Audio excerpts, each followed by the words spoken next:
আসসালামু আলাইকুম সবাইকে। এমএনআই লার্নিং একাডেমির পক্ষ থেকে আপনাদের সবাইকে স্বাগতম। আমি আজকে অনার্স দ্বিতীয় বর্ষের ফরট্রান প্রোগ্রামিং এর চ্যাপ্টার 8 নিয়ে আপনাদের সাথে আলোচনা করব। চ্যাপ্টার 8 এর एग्जांपल 21 সলভ করে দিব। দেখেন এখানে কি বলছে, 7 দ্বারা বিভাজ্য বাদে 100 এর চেয়ে ছোট সকল বিজোড় ধনাত্মক পূর্ণ সংখ্যা প্রিন্ট করার ফরট্রান প্রোগ্রামিং। এখানে মনে রাখবেন বিভাজ্য না হলে অথবা বাদে লেখা থাকলে নট ইকুয়াল 0 হবে, বুঝছেন? এখানে কি বিভাজ্য বাদে আছে, বিভাজ্য কি বাদে মানে বাদে লেখা আছে। যদি বাদে লেখা থাকে তাহলে কি হবে, নট ইকুয়াল 0। আর বিভাজ্য হলে কি হবে, ইকুয়াল 0, বুঝছেন? বিভাজ্য হলে ইকুয়াল 0 হবে, আর বিভাজ্য না হলে অথবা বাদে লেখা থাকলে আমরা কি নট ইকুয়াল 0 লিখব। তো আমরা যদি এখন एग्जांपल 21 এর आंसरটা লিখি,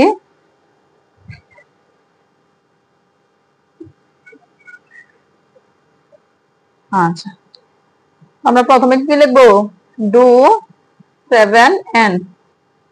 আচ্ছা আমরা জানি ডু 7n লিখে কি লেখে, শুরু। এখানে 100 এর চেয়ে ছোট সকল বিজোড়, তো বিজোড় সংখ্যা শুরু কোথায়, 1 থেকে, আর শেষ কি 100 এর চেয়ে ছোট বলছে। 100 এর চেয়ে ছোট মানে কি 99। আরে ব্যবধান কত করে দেখেন, বিজোড় সংখ্যা আমরা জানি প্রথমে 1, তারপর 3, তারপর 5, তার মানে ব্যবধান কত করে 2 করে। তার মানে বিজোড় সংখ্যা শুরু হয়েছে 1, আর 100 এর চেয়ে ছোট যেহেতু বলছে, তো 100 এর চেয়ে ছোট বিজোড় সংখ্যা হচ্ছে কি 99, ঠিক আছে? আর ব্যবধান কত করে, 2 করে। তারপর লিখবেন ইফ মড, দেখেন n কমা এখানে কত দিয়া বিভাজ্য বলছে, 7 দ্বারা বিভাজ্য, কি ইফ মড n কমা 7 লিখবেন। তারপর এখানে বিভাজ্য বাদে বলছে, বাদে থাকলে কি নট ইকুয়াল লিখবেন, ডট নট ইকুয়াল 0। তারপরে দেন, বুঝছেন? এখানে সব সময় এরকম যদি বিভাজ্যের অঙ্ক বলে, বিভাজ্য অথবা বিভাজ্য নয়, বিভাজ্য মানে কি ভাগ করা, এই ভাগ করার কথা বললে ইফ মড লিখবেন। কি লিখবেন, ইফ মড n কমা এখানে 8 দ্বারা বিভাজ্য বললে কি n কমা 8, 9 দ্বারা বিভাজ্য বললে n কমা 9, তার মানে কি লিখবেন, ইফ মড n কমা 7, যেহেতু 7 দ্বারা বিভাজ্য বলছে। আর এখানে কি বিভাজ্য বাদে বলছে, বাদে বললে কি নট ইকুয়াল 0। তারপর দেন লিখবেন, এবার প্রিন্ট করে দিবেন, print star comma n, print star comma n। এবার যখন দেন লিখবেন, এখানে দেন লেখা থাকবে তখন এখানে ইন্ট ইফ লিখতে হবে, বুঝছেন? দেন লিখলে এখানে কি লিখতে হবে, ইন্ট ইফ। তারপর ডু লুপের শেষ করবেন। দেখেন ডু লুপের মধ্যে ডু 7n লিখছে, এজন্য এখানে কি লিখতে হবে, 7 কন্টিনিউ।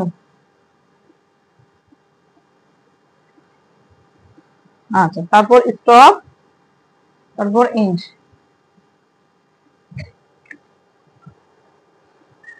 বুঝছেন? তাহলে আমরা এই টাইপের প্রশ্নগুলো কিভাবে করব, প্রথমে ডু 7n বা অন্য কিছু দিতে পারেন, ডু 8n দিতে পারেন। তারপর শুরু 1, আর শেষ কত, বিজোড় সংখ্যা 100 এর চেয়ে ছোট বলছে, তার মানে 99, আর ব্যবধান কত করে, 2 করে। তারপর যেহেতু এখানে বিভাজ্যের কথা বলছে মানে ভাগের কথা বলছে, ভাগের কথা বললে ইফ মড n কমা 7, বুঝছেন? n কমা 7, আর বাদে বলার কারণে কি নট ইকুয়াল 0। তারপর দেন লিখছে, তারপর কি লিখছে, দেন।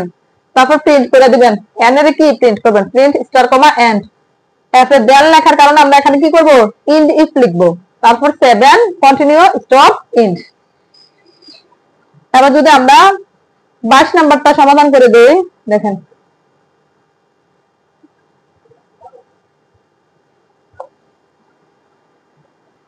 আচ্ছা এখন যদি আমরা দেখেন 22 নাম্বারটা সমাধান করি, দেখেন 22 নাম্বারটা কি বলছে, 7 দ্বারা বিভাজ্য বাদে 500 এর চেয়ে ছোট সকল ধনাত্মক পূর্ণ সংখ্যা প্রিন্ট করা ফরট্রান প্রোগ্রামিং লিখো। বুঝছেন? তাহলে আমরা প্রথমে কি লিখবো, ডু 7n। এবার দেখেন শুরু কত থেকে, ধনাত্মক পূর্ণ সংখ্যা মানে কি, মানে এগুলা কি প্লাস 1 2 3 4 5 এবার কি চলতেই থাকবে। কিন্তু এখানে তার মানে শুরু হয়েছে 1 থেকে, আর 500 এর চেয়ে ছোট বলছে, তো 500 এর চেয়ে ছোট ধনাত্মক পূর্ণ সংখ্যা, তো 500 এর আগের সংখ্যাটা তার মানে কত, 499।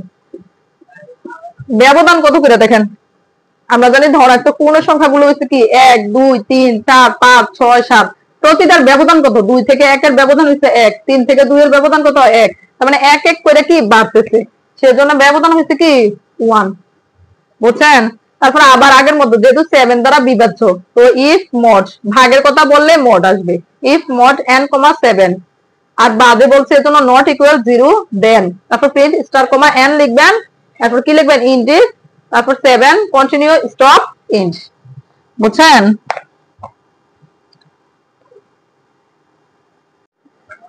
আচ্ছা, এখন যদি আমরা एग्जांपल 23 সমাধান করি, দেখেন কি বলছে, 7 দ্বারা বিভাজ্য 200 এর চেয়ে ছোট সকল জোড় পূর্ণ সংখ্যা প্রিন্ট করা ফরট্রান প্রোগ্রামিং। বুঝছেন, জোড় পূর্ণ সংখ্যা প্রিন্ট করা ফরট্রান প্রোগ্রামিং। আমরা প্রথমে কি লিখবো, ফরট্রান প্রোগ্রামিং। আচ্ছা, তো প্রথমে কি লিখতে হয়, ডু 7 n ইকুয়াল টু, দেখেন এখানে শুরু কত থেকে, আমরা জানি জোড় সংখ্যা শুরু হয়েছে 2। এবার দেখেন 200 এর চেয়ে ছোট, তো 200 এর চেয়ে ছোট জোড় সংখ্যা কত, 198, আর জোড় সংখ্যাগুলোর ব্যবধান কত করে, 2 2 করে বাড়ে না, এজন্য শুরু 2, 200 এর চেয়ে ছোট জোড় সংখ্যা হচ্ছে 198, আর এখানে কি ব্যবধান কত, 2 করে। তো এরপরে লিখবেন ইফ মড n, 7, কিন্তু এখানে কি বলছে, বিভাজ্য বলছে, এখানে কি বলছে, বিভাজ্য, আর বিভাজ্য বললে আমরা এখানে কি লিখবো, ইকুয়াল লিখবো, ইকুয়াল 0। বুঝছেন, বিভাজ্য বললে আমরা কি লিখবো, ইকুয়াল 0। তারপর then print star comma n in this 7 continue stop int. বুঝছেন। আচ্ছা, এখন যদি আমরা एग्जांपल 87 সলভ করি, দেখেন কি বলছে, i j k তিনটি ইন্টিজার এর মধ্যে, বুঝছেন, i j k তিনটি ইন্টিজার দেওয়া আছে, এর মধ্যে সবচেয়ে ছোট সংখ্যাটি এবং সংখ্যা তিনটির যোগফল নির্ণয়ের জন্য একটি ফরট্রান প্রোগ্রামে এবং সাব প্রোগ্রাম লিখো।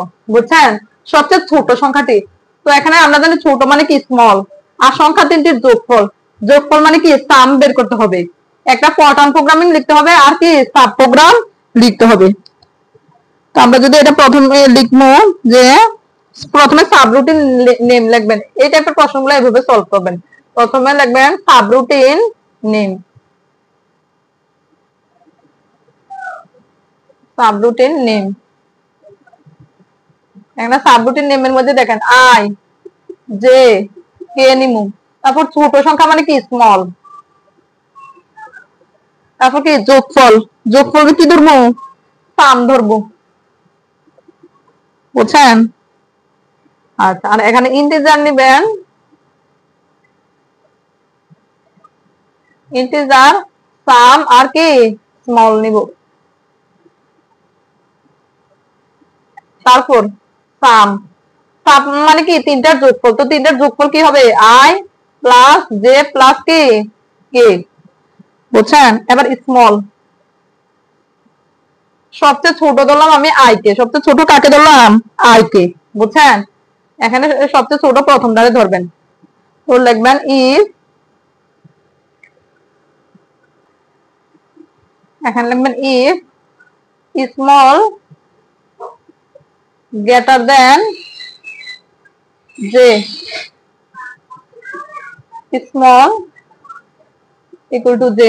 দেখেন এখানে কি, এখানে যখন ছোট বলবো, এখানে ছোট বললে এখানে কি ইউজ করবেন, গ্রেটার দেন ইউজ করবেন। বুঝছেন, এখানে ছোট বললে এখানে কি ইউজ করবেন, গ্রেটার দেন, আর এখানে বড় যদি ইউজ করে তাহলে আমরা এখানে লিখবো লেস দেন, যেটি মানে কি গ্রেটার দেন। ছোট বললে আমরা কোনটা ইউজ করব, বিপরীতটা, গ্রেটার দেন ইউজ করব। ইফ স্মল গ্রেটার দেন কি জে, এখানে স্মল মানে কি, স্মল আমি আই ধরছি না, দেখেন স্মল গ্রেটার দেন, তো গ্রেটার দেন এভাবে, গ্রেটার দেন জে, আর মানে স্মল আমি কি ধরছি, আই, তো আই গ্রেটার দেন জে, তার মানে এখানে তাহলে ছোট কে, জে ছোট না, দেখেন ছোট কে জে, এজন্য লিখছি স্মল ইকুয়াল টু জে। বুঝছেন, small greater than J, small greater than J লিখছি, স্মল মানে হচ্ছে স্মল আই, তাহলে আই বড় হবে আর জে কি ছোট হবে। ঠিক সেম ভাবে if small greater than J ধরছে, এবার কি ধরবো, কে, তাহলে স্মল কোনটা হবে, অবশ্যই কি হবে, কে হবে। বুঝছেন, যেমন আমি যদি এবার এইটার একটু লিখি, দেখেন স্মল গ্রেটার দেন কে, স্মল দেখেন গ্রেটার দেন কে, তো স্মল কি ধরছে, আই, আর গ্রেটার দেন চিহ্ন কিভাবে দেয়, এইভাবে কে, তাহলে কে ছোট, কে ছোট আর আই বড়, তার মানে কে ছোট, এই জন্য লিখছি স্মল ইকুয়াল টু কে। আর এখানে বুঝছেন ছোট বললে এখানে কি গ্রেটার দেন ইউজ করবেন। তারপরে লিখে দিবেন রিটার্ন, রিটার্ন, এরপর স্টপ, তারপর ইন্ট। বুঝছেন?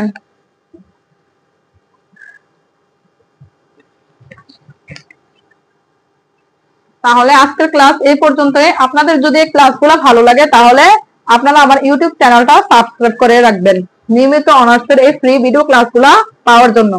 আর আপনারা আপনাদের বন্ধু বান্ধবদের সাথেও ক্লাসগুলো শেয়ার করবেন। আসসালামু আলাইকুম, সবাই ভালো থাকবেন।